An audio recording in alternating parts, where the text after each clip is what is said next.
Well, this looks fabulous. I'm glad you're here. Thank you all very much. I'm Tammy Bruce, the spokesperson for the U.S. State Department. It's lovely to see you here, everyone in the back, everyone watching on streaming or television or however you're seeing us. Thank you and welcome aboard. Statement before we proceed here. Good afternoon, of course. It is an honor to join you today for my first briefing at the State Department.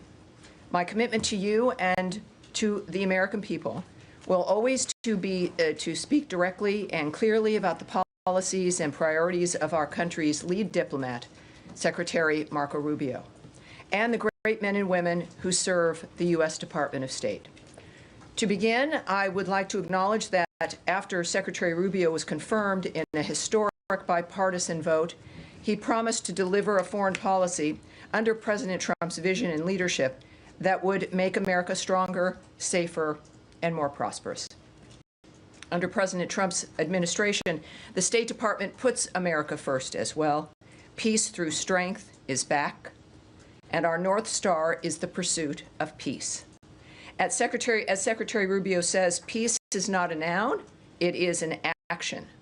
And the Secretary has been taking action. It started on day one. Secretary Rubio got straight to work issuing common sense policies that returned the State Department to the basics of diplomacy. We are rewarding performance based on initiative, skill, and hard work, and we are ensuring every dollar we spend advances our national interests.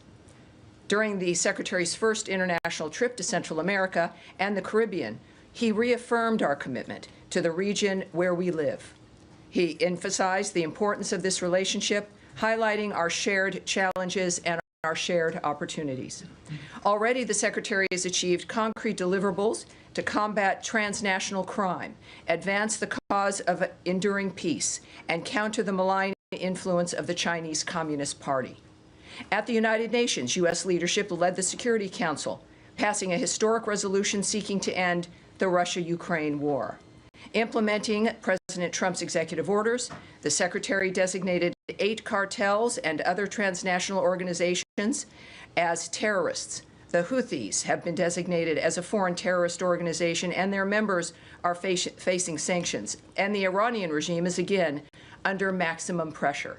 And further in line with the President's promise to keep America safe, Mohammed Sharifullah was detained in Pakistan for the tragic Abbey Gate terrorist attack that took the lives of 13 service members of our country. He has been extradited to the United States to face swift justice.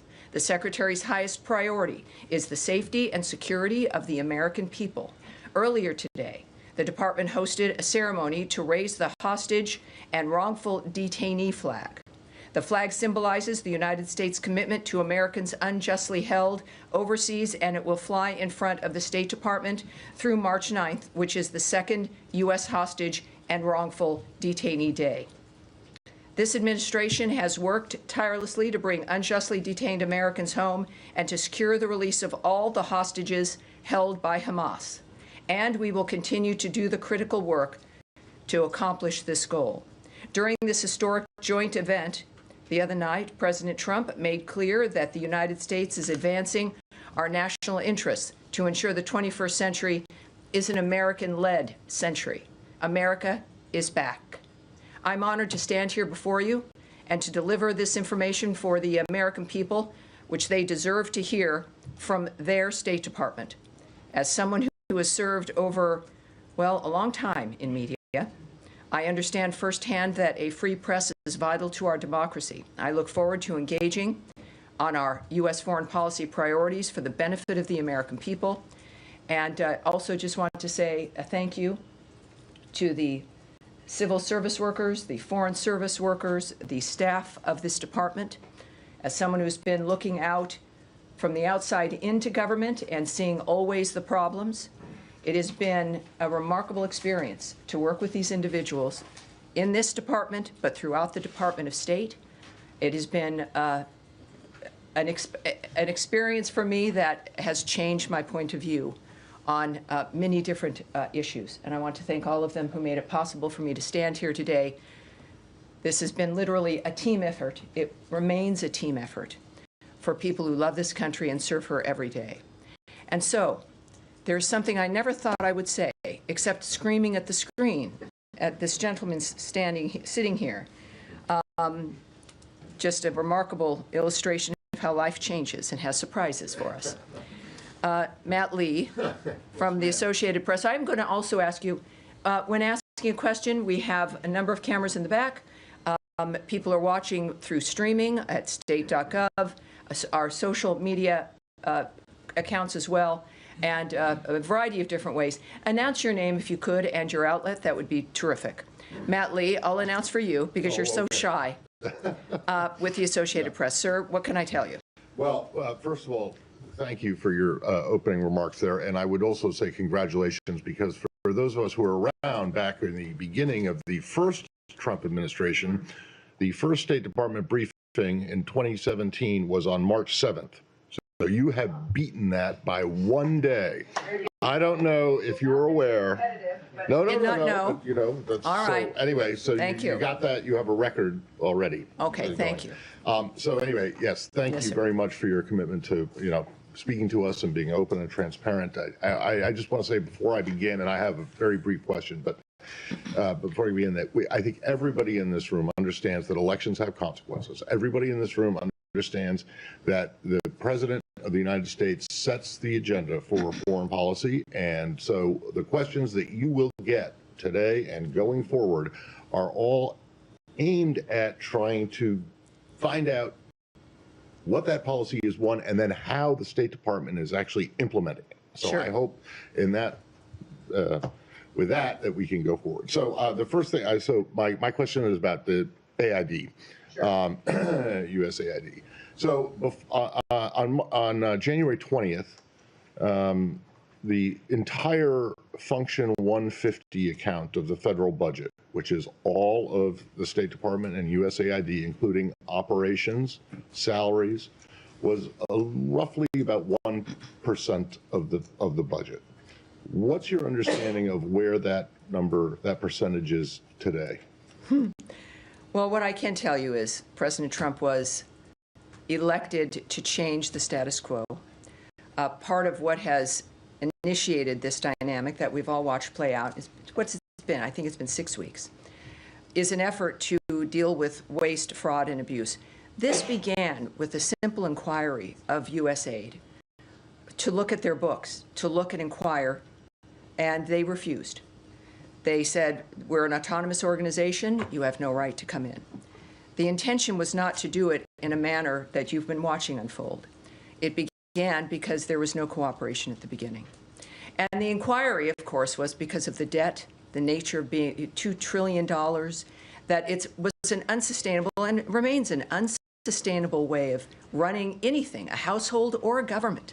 There's a point where you have to look up and say, we need to see at least what's happening. So this has been a pause, a 90-day pause, we shouldn't forget that, to look at the nature of how the taxpayer money has been spent and if it was being used in the proper way for the things that we've allotted it for. And that began. It was certainly in a manner that was not planned on, but we needed to do it. It was something that was, of course, important to accomplish the nature of dealing with, is there fraud, is there abuse, is there waste, how can we fix the system so that taxpayer dollars are being used properly. And in the process, of course, we've looked through some of these issues. You heard at the joint session of Congress addressed by the President, some of the remarkable programs that we were paying for around the world, millions of dollars. Clearly, change has had to be made. And that's what we're doing right now. There's change not only when it comes to what's being funded, but also how the bureaucracy works, and if a bureaucracy the size that it was needed to exist in the way that it exists. All of this review is important. At the same time, within a review like this, because you're looking at whether or not there's an efficiency in the way money is spent, it doesn't mean that we're not going to be doing foreign aid. It's a matter of how are we going to be doing the aid, and if it is effective, and if it is efficient, and if it achieves the goals that we want that make America safe, more prosperous, more secure. And there's nothing that's deviated from that. Okay. On the issue of the numbers, you asked about numbers. Clearly, this is a rapid dynamic. This is a process that is an internal process that involves an entire host of decisions that are being made over a number of different bureaus and dynamics that I'm not a part of. We see what the results are. We have been getting the notifications about the nature of the numbers involved, but I can't go into specifics on this day or how they might even be tomorrow. Okay. Well, yes. The reason that I pushed on the Yes. percentage number was because one of the first fact sheets that this department put out, and I know that you probably didn't have much of anything to do with it, but it was about. Don't underestimate me. Not yet. Well, it was on January 29th, and it was about the executive order on. Sure. And it said in there, even setting aside generous support for Ukraine over the past several years, the U.S. is spending roughly $70 billion in foreign aid annually. Well, that was just not correct. And several hours later, after myself and other people pointed this out, yes. It was changed, but it wasn't sent out again. It was just changed online. But it was changed to $40 billion instead of 70. Right. And I just want to know, so the people who put this together, and I don't know who they were, but that's a $30 billion yes. mistake. Is yes. that the kind of accounting that? No, it's not. And I think, and I can speak on behalf certainly of my department and of this entire department and the speed with which some of these things are happening, that mistakes are corrected. There was one. Okay. It was corrected, and that's certainly not going to happen again.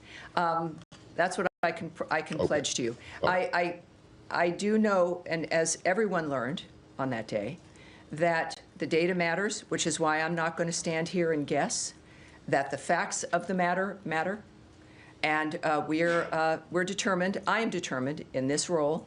This is not just a first day for me, but also for the department to see the nature as a reminder of what you're all interested in and what we have to speak to. And I appreciate that. But yeah, it's everything's a learning curve. Yes. But at that point, of course, that's a significant difference. And let's just say it's not going to happen again. Thank you, sir. Yes, Rich. Hi, Tammy. Fox News. We all know that, right? Yes. Yeah, you have to introduce yourself. So Rich Edson with Fox News. Right. Thank you, Tammy. Thank you. Thank you. Tammy, on this USAID investigation, Peter Morocco has been on Capitol Hill over the past couple of days, briefing members of Congress and updating them on this, where he told them that they have uncovered waste, fraud, and abuse to a level that would require referrals to the Department of Justice for investigation. Can you provide any specific examples of illegal wrongdoing or what the department believes is illegal wrongdoing at USAID? Well, obviously, and this is my first chance to say of what I can't comment on, which is, in general, certainly any possible litigation, the nature of negotiations or contemplations regarding action that the government might take, certainly not only because I've not been in the room, but it's because you've got, whether it's diplomatic conversations or issues of determining what we might do and what might not do. It also goes into hypotheticals. So no, I can't answer that.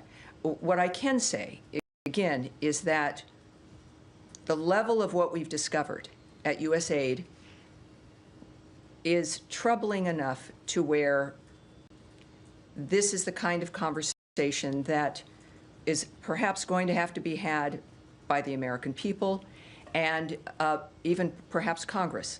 But I think at this point, when we're looking at this kind of an issue that we see through our existing investigations and inquiries, that we've clearly got some problems. And so we're determined to correct those problems. Where it ends up is going to be, of course, something we'll see in the future, but that's not something I've been involved in. So a conversation with the American people in Congress, how about with the Department of Justice? Well, I don't know. I don't know. But it is, the seriousness with which this is being addressed is something the American people should be happy about. It is why President Trump was elected, was to take action on the things that he campaigned on, as many people did as well. We knew something was wrong and it had to change. And this is up to, of course, to the people who are doing the investigations, whether or not any of that actually manifests. All right. Yes, Sean. Thank you, and welcome to the podium. Thank you. Sean Tandon with AFP. Can I switch the topic to the Middle East? The situation. Let me ask though. in USA. Any other questions on the USAID situation? A bunch of hands. I'm shocked. All right, we'll get back to you when we move into the Middle East. Yes, ma'am. Thank you. Daphne Saladakis with Reuters. Hi there. You said that this is a pause, but we got answers from the State Department saying they've already cut 92% of the awards worth $54 billion. Is there any chance of those coming back? And that made it seem like the review was done. Is it done, or is the review still continuing? Well, when you have a review, it is to assess what's happening in front of you, and then decisions are going to be made, right? So you've got a review. It's 90 days to make an assessment within that framework of what works and what doesn't work. If there were programs and if they've been cut, the answer would be is that they did not serve either American interests or make us safer, more secure, or more prosperous. So those decisions are going to be made. Clearly, some have been in the process of the review. And are they final, and is the review complete? Well, I think that each case may be different, but we do know that actions have been taken based on the standards that we set, that the Secretary of State has set, and we're moving forward. Yes, ma'am. Thanks, Tammy. Jennifer Hansler with CNN. We've heard from groups saying that they had contracts for work that had been granted waivers by the Secretary because they were life-saving activities that were then given termination notices for the funding for those programs. Is there a review to see if these can be turned back on, and how many of these life-saving programs have been cut under these terminations? Right. Just as a reminder, that part of what was a blanket waiver in this process, in the review, was, of course, we will continue to fund and continue to act on the importance of money that goes to life-saving work. Many of those programs, which, again, the President articulated during his address to Congress the other night, certainly did not meet that standard. So we have that blanket waiver dynamic. There are anecdotes of certain issues. We do know that if there's been a problem, that it is reversed. The Secretary is directly involved in this process of assessing the nature of what's happening and who's getting these funds. There is also a process for people to reach into the State Department to make the difference, to apply for a specific waiver, or to indicate if there's an issue and make their case for these situations. And I know the Secretary cares about the nature of foreign aid. It is something that has been, he's spoken about for years throughout also his tenure as a senator. And he is, I have to say, I did not know him well when I started in this position. And his commitment to the country and his personal involvement has been heartening. And I'm sure that in this kind of a dynamic, we've had some frameworks that have been arranged where people can get into the State Department, indicate if there's been an issue, and then action can be taken on those. And do you have Yes, any sir. update on payments? But yes, sir. Yes, ma'am. Thank you. Kamala Schick from CBS. Hi there. To follow up one thing on Jenny's question. Will we see a full list of the grants and the programs that have been cut or that will be cut in this 90-day review? You mentioned that there should be a conversation with the American people. Of course. And that I assume that means it will be something that will be transparent for people to see the list of the programs that have been cut. And then just on related to USAID, there's reporting from Reuters that more than 700 diplomats have signed a letter that is destined to go to the dissent cable for this department, expressing their concern about the dismantling, of USAID, and the fear that this is undermining U.S. leadership abroad and helping create a power vacuum for the likes of China and Russia to exploit. Do you have a comment? Your question's important because it is about the list and what's been cut and what has been kept, and that is something that I want, before I presume, because that's something I've learned to not do in this particular role, is to make sure that I have the right answer for you. So I'm going to make sure that we go back and this is also, for me, it's important because I think many Americans have questions about the nature of the details of what's happening. But it is the foreign policy of the world, obviously, clearly major decisions being made. And my goal is to make sure, as we can, so that there's a serious ability to kind of own the information I'm saying to you. Those are going to be times when I have to come back to you, and this is one of those times. But it's a good question, and yes, I'd like to get that for you. And on the diplomats with the dissent cable? You know, in that regard, you know, we have a dissent cable framework that we're very proud of, that is important. And from what I've learned is that that did not actually go out in that framework, but also we will not discuss those if there is internal communications or the nature of something like that transpiring. All right. So done with USAID and our Middle East now, Sean? Sure, let me kick it off. Could I ask you about there's a pressure, of course, on Hamas to extend the ceasefire deal. Israel on Sunday said that it's cutting off humanitarian assistance going into Gaza as a way of pressure. The European countries, the European allies of the United States have criticized this, saying that the situation, in their words, is quite catastrophic in Gaza. Does the United States support the holding of food and other assistance at this point as a way to achieve these aims? Well, what we've said before, and has been the case before, is that aid can only be delivered in a safe framework. So as long as it is something that is unsafe, or we can't guarantee the safety of something moving in, that is going to be stopped. It is not a withholding, but it certainly it's a reflection of the framework of the situation on the ground, and that continues. In the meantime, I think that it is also very clear, and this is, the President certainly has been tweeting about certain situations with Hamas and the nature of what was expected and has been repeated continually, that all the hostages have got to be released. They need to be released now. The bodies they are holding, everything, everyone needs to be released. And without doing that, there is no path forward. Secretary Rubio has made clear that as long as Hamas exists in that area, with a gun, without a gun, as long as they are a factor in Gaza and exist, there is no way forward. It is an impossible situation.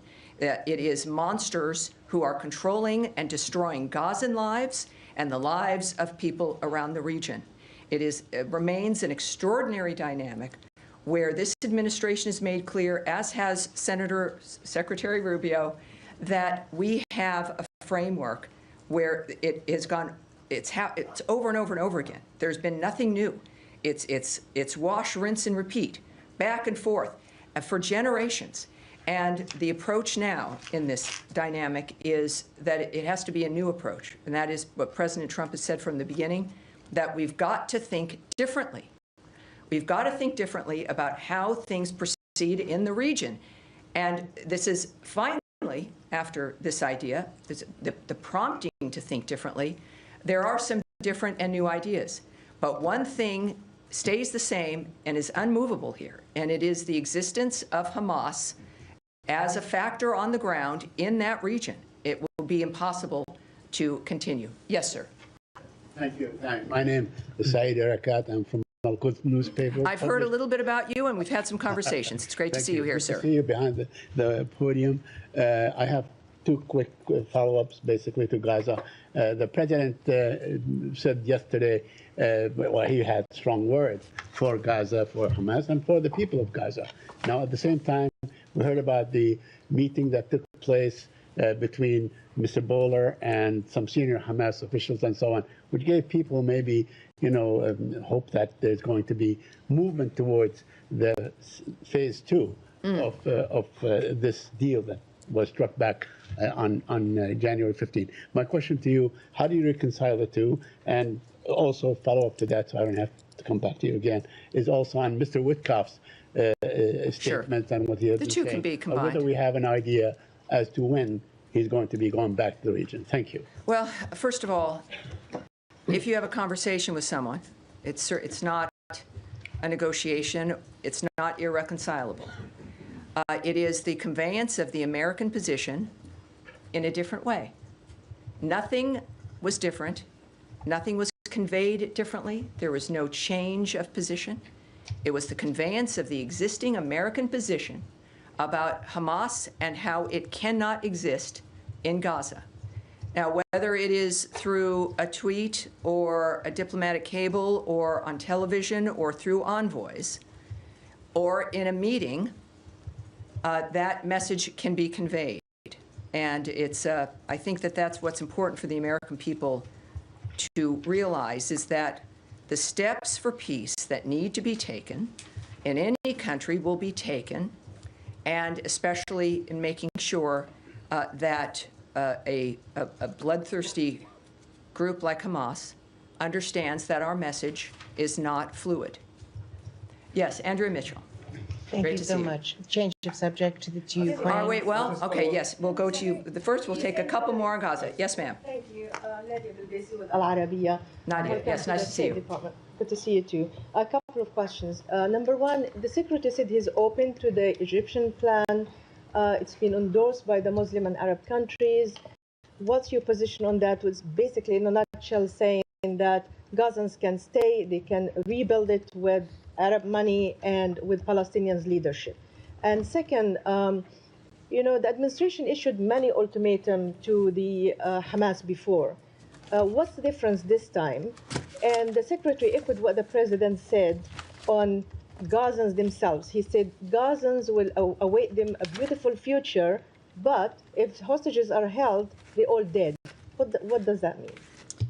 Well, first of all, we know that the president, in his comments about a new way forward, et cetera, was an invitation for new ideas. And that seemed to have spurred some new ideas. But we also know that they have not really been seen as being adequate for the nature of what it is that we've been asking for.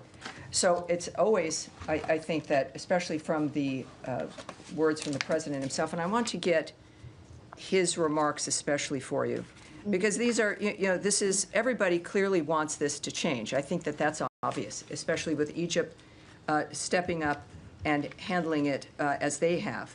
But then it's about what are the details, what's going to end, what's going to be on the ground. And hold on one second here. The issue of my notes, which might have to be resolved for the next briefing. Hold on. All right. The iPad does not solve all problems. Well, it's the I'm a paper person, as you might be as well. Well, let me just continue, though, on that manner, is that the Arab deal, as it's noted, is that it does not fulfill the requirements, the nature of what President Trump was asking for. But it was not, but it was the welcomed effort of continuing to address this clearly has to continue. So we understand that it's obviously that region and everyone is interested, has a stake in this, to say the least. And the goal is, though, as it has always been, it's very simple, is for peace in that region and to not have it continue to return as a constant issue. And we think we have a very good chance at accomplishing that this time with the leadership and an articulated leadership regarding what's acceptable and what is not. So these conversations clearly will have to continue. We know we've got partners clearly in the region, and Israel understands that as well. And this is what the world wants, not only in this conflict, but other conflicts. And no one wins. No one is winning here in this framework. And so, but regarding the Arab solution, the Arab deal via Egypt, that what I have for you right now is that it does not meet the expectations. And so we'll have one more. Yes, sir, in the back. Yeah, Ryan Grimm, Dropsite News. There's been some reporting, our outlet, Israeli press here, some in the American press, that there was a side letter that the Biden administration signed or sent to Israel as part of the ceasefire negotiations that effectively said, okay, this is the deal on paper. We're going to move from phase one to phase two. Can I save you some time in your life? I'm not going to comment on something that happened prior to this administration or to things that have been heard, so or the idea of hypotheticals or rumored issues and letters and what rumored plans were. That is a non-starter. So if you have another thing you want to ask, let's do it. I do have one other thing. The Yes, question sir. would be, would a letter like that still be in force under the Trump administration? From one hypothetical to another, clearly, Okay. I can't answer that, All right, but thank so- you, sir. In the back. Yes, sir, behind you. Thank you very much, Tammy. Jalil Afridi from the Frontier Post. Hello, sir. Nice to meet you. First, I want to say a quick thank you to the president. I have not seen any journalists saying thank you to him. In 2020, during the corona days, I was one of the affectees as well who spent many months in the hospital. and the Well, I'm glad stimulus you're here. checks were amazing, and many journalists took advantage of it. My first question is, did anybody from the U.S. administration say thank you to Pakistan on official level regarding this new arrest?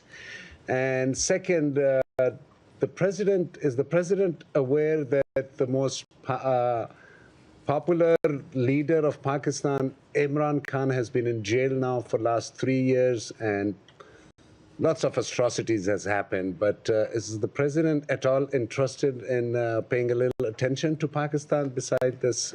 Well, I will answer that, noting that in his address to Congress, the president announced the arrest of an ISIS-K operative and planner responsible for the deaths, as I mentioned earlier today, of the 13 brave American service members and over 160 Afghans at Abbey Gate, that he is now in custody. And we extend our gratitude to the government of Pakistan. We do, for their partnership in bringing Mohammed Sharifullah to justice. We would also now refer you, for those who want more information, to the Department of Justice for further information regarding his case. We have, regarding Pakistan and the nature of our relationship, we have a common interest, obviously, in fighting terrorism. And the arrest of this terrorist also illustrated that U.S.-Pakistan cooperation on counterterrorism remains vitally important. So thank you, sir.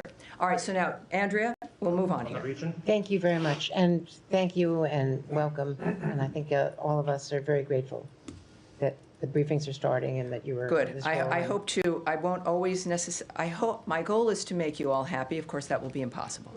And I appreciate your patience with me today, as I'm learning clearly the depth. This room, we've got an overflow room. We have, I don't want to say any numbers. I've just remember, I pledge not to give you numbers. But it's a remarkable thing. The American people care about foreign policy. They care about national policy. And your career in particular has kind of taught Americans that this information is interesting, it's usable, it's important. And so it's a pleasure to talk with you. Thank you, and just thank you for your commitment to this. Yes. On Ukraine, does the Zelensky letter, which includes an apology and various commitments to peace, which were praised by Mr. Witkoff at the White House today, does that letter meet the standard to the Secretary that these talks can proceed? And will the Secretary be attending the talks that are now contemplated next week in Saudi Arabia? And if you could give us any reaction to the Russian attack on a hotel today, where American aid workers did escape, but at least 4 people that we know of were killed. Right. If I could just also throw in. All right, a third one. Does the letter of apology solve some of the issues to the extent that the Secretary believes intelligence and weapons, the weapons pipeline and intelligence sharing could be restored? Well, that's a road a bit too far. We will not discuss issues of intelligence or diplomatic agreements or the sharing of information. That I will not discuss. But from the start, after the Friday situation with President Zelensky, and Secretary Rubio was in the room, it was a surprise that his behavior took a turn, and in the Oval Office. And it was clear, as the president had stated publicly, that he was not ready for peace, that there was one thing that he should not do, and that was, damage the nature of what was transpiring there, because we want to help him. We want to help Ukraine. We have been the biggest supporters of Ukraine in this conflict than anyone else in the world. We have made it very clear from the start how we feel about this situation. But even after that, even that same night and continuing on, there was an open door that he wasn't ready for peace. If he becomes ready for peace, he can come back to the table. It was certainly not something that eliminated the potential to continue. But what it did do was highlight, and clearly with the follow-up message from President Zelensky. There was an awareness that, as he said, it did not go as planned, right? It was not a situation that was good or helpful, and as I'm paraphrasing here, and clearly indicated that he was ready to come back. I have not spoken in the last few hours with the Secretary, but I do know that his posture has been the same, is that we have a goal, and we see what's happening. We want to make sure that certainly the President understood what was happening, that this door was still unlocked, that he could return as we were looking at the nature of what was transpiring in Ukraine, that it's a stalemate. The Secretary has called it a meat grinder. Hundreds of thousands of people dead, and the carnage not stopping. It's a stalemate that where both parties have to be brought to the table to end it. We also have terrific success, as I mentioned in my opening, at the UN. The first time since the beginning of this conflict, a 3-paragraph statement about ending the conflict passed without opposition in the Security Council, which is a statement from those members, but also from the UN in general. It appears with that note that President Zelensky understands what's at stake, that we are here to help him, that there is one person who can bring those parties to the table, and it is President Donald Trump. The Secretary has understood that from the beginning. This is a united understanding that this has got to end, and these are men who understand what America can do to help that come to an end. And I would believe, with what has been said before, that in fact, if the President and the Secretary believe that President Zelensky is serious and that we can move forward, they have stated, in fact, that we would. So we look forward to that. And Saudi Arabia? What about Saudi Arabia? Is it contemplated that the Secretary would be attending? I cannot comment, certainly, on issues that either have been discussed in a diplomatic framework or arrangements that might be implemented regarding these kinds of diplomatic negotiations or efforts. So I'm sorry, but I can't do that. All right, yes, sir, in the back. Tom Bateman from the BBC. Thank you for starting the briefings again. On the issue of European peacekeepers, which the British and French have both said they're prepared to put into Ukraine under the President's plans, we heard from Sergei Lavrov, the Russian Foreign Minister, today, who said that this would mean direct, official and unconcealed involvement by NATO countries in a war against the Russian Federation. There is no room for compromise, and this is an overtly hostile aim. Do you have any concerns about that? Well, I don't comment on remarks by leaders or foreign ministers of other countries. I'm here to represent the Department of State and Secretary of State Marco Rubio. What I think the people of the world should note is the choices that are made by Secretary Rubio, by President Trump, and the actions that we take to implement our commitment to peace.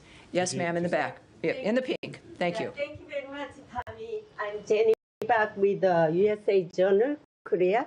I have two questions.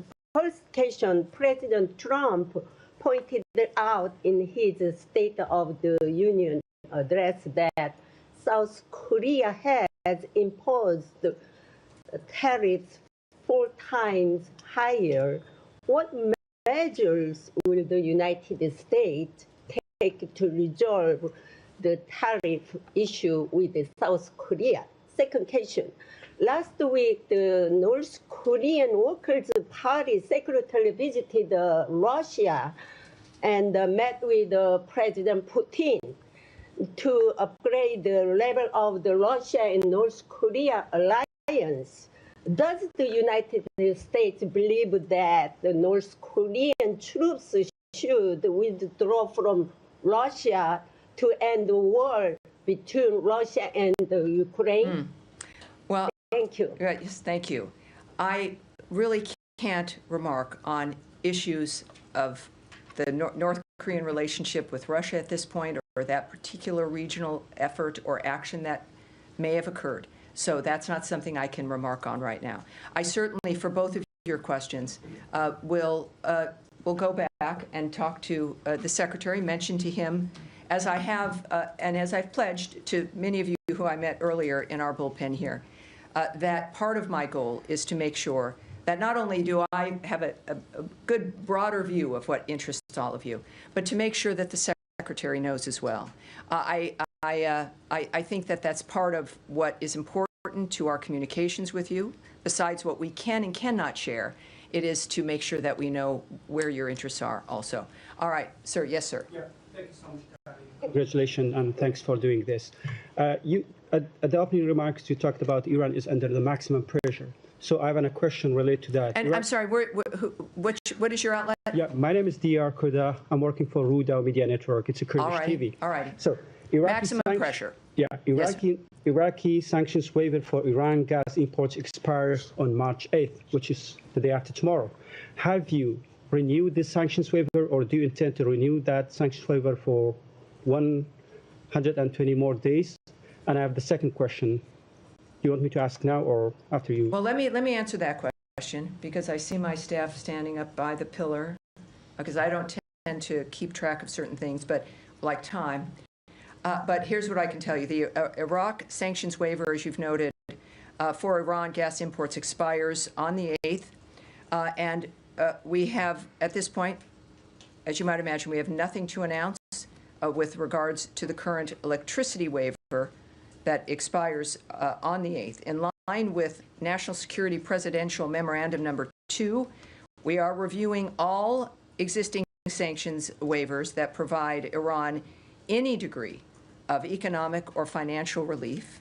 And we are urging the Iraqi government to eliminate its dependence on Iranian sources of energy as soon as possible and welcome the Iraqi Prime Minister's commitment to achieve energy independence. Hopefully, the United States is leading the way when it comes to that kind of an approach. My second question. All right, are we wrapping up here? I think we are. We will do this again on Tuesday, unless circumstances change that. One last in Africa, please. Someone wants one last. See, this is going to happen. It's like No, one just last. one in Africa.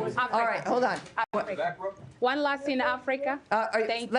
Yes, Africa. Let's do it. Thank you. We have a lot of interests in that continent, so thank you. Yes, ma'am. Yes, thank you. So, thank you. Yes. My name is Hariana Veras, and I'm with TPA.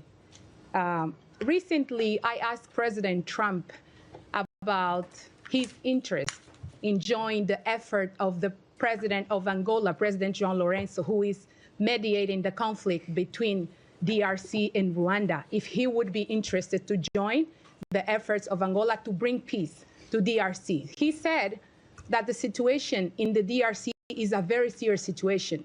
But we have also seen that in this first 100 days of President Trump, he's making some movement. He imposed sanctions on the people that are directly involved on the conflict in DRC, and also Secretary of State Marco Rubio. He spoke with the foreign minister of Angola and also President Tshisekedi of Congo. Correct. Is there any plan, or can we expect something more in terms of action from the United States to join Angolan's effort to bring peace to the DRC? Because every day people are dying, and we have seen how eager President Trump wants to bring peace in many regions. That is correct. Not only between Russia and Ukraine, but also he's showing interest in to bring peace in other regions. Is the Democratic Republic of the Congo one of the countries that this administration will do something to bring peace? Well, I can tell you, and this is, I think, a good way to end the briefing today, just as a reminder, yes, of the global commitment that this administration has, but that Senator, why do I keep doing that? He's the Secretary. He's the Secretary of State. That the Secretary of State, Marco Rubio, has in the world. I can tell you that we stand in firm support of the Congolese people and of the sovereignty and territorial integrity of the DRC. I can say that in his calls with the two presidents, the Secretary urged an immediate ceasefire in the region, accountability for human rights abuses and violations, and for all parties to respect sovereignty and territorial integrity. We expect to see leaders return to the Angolan-led Luanda process and the Nairobi process and take action to resolve the conflict. Though we are aware of this, He has communicated this. He's engaged with leaders in the region on this as well. And we remain diplomatically engaged. That is going to continue. It will not soften or end. And I appreciate you being here because this is very important and it's a big story. Might not get as much coverage in the media, but there's a lot of problems here in the world, and the Secretary is committed to solving them, as is the President. So it is a team and a whole of government understanding that our world here at home needs to change and reform, and the way that the world is unfolding now with its conflicts, that needs to reform as well. So the DRC, thank you. All right, everyone, thank you very much. I'll see you on Tuesday as well. Thanks for being here. Thank you. Appreciate it. Thank you. Thank you.